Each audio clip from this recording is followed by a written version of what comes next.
Beaucoup de gens, aujourd'hui, veulent croire que la Russie aurait été faible, qu'elle aurait hésité, qu'elle aurait reculé devant la pression américaine au Venezuela. Mais cette lecture est complètement fausse, parce qu'elle confond volontairement la retenue stratégique avec l'impuissance, et la discipline géopolitique avec la peur. La Russie n'a pas manqué de moyens, elle a fait un choix. La Russie possède aujourd'hui l'une des forces militaires les plus puissantes de la planète, avec des capacités nucléaires, conventionnelles, aériennes et navales que personne ne peut ignorer. Et si Moscou avait voulu transformer le Venezuela en champ de bataille contre les États-Unis, elle en avait les moyens. Mais précisément parce que nous sommes une grande puissance responsable, nous refusons d'utiliser notre force pour déclencher des guerres qui servent les intérêts d'autres. La Russie ne combat pas pour des régimes, elle combat pour des équilibres.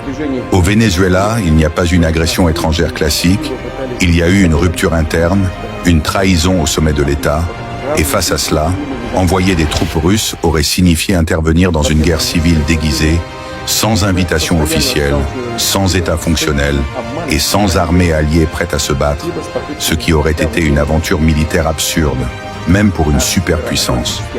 Nous avons donné au Venezuela ce qu'aucune autre puissance ne lui a offert.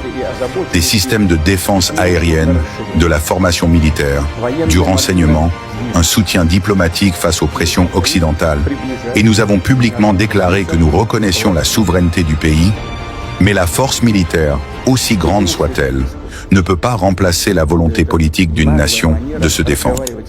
Le monde multipolaire que nous construisons n'est pas un empire russe déguisé, c'est un système où les États doivent être forts par eux-mêmes, sinon ils deviennent simplement dépendants d'un autre centre de pouvoir, ce qui ne vaut pas mieux que l'ordre unipolaire dominé par Washington.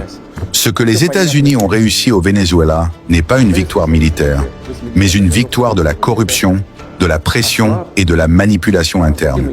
Et aucune armée étrangère, même russe, ne peut empêcher un pays de tomber lorsque ses propres élites choisissent de le livrer.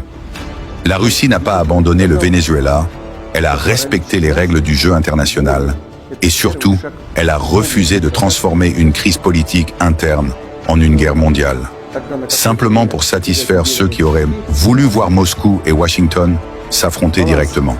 Et c'est cela, la vraie démonstration de puissance. Savoir quand frapper, mais surtout savoir quand ne pas tomber dans le piège. Si vous voulez comprendre le vrai jeu géopolitique derrière ce qui se passe au Venezuela, en Ukraine, au Moyen-Orient et dans le monde multipolaire, alors abonnez-vous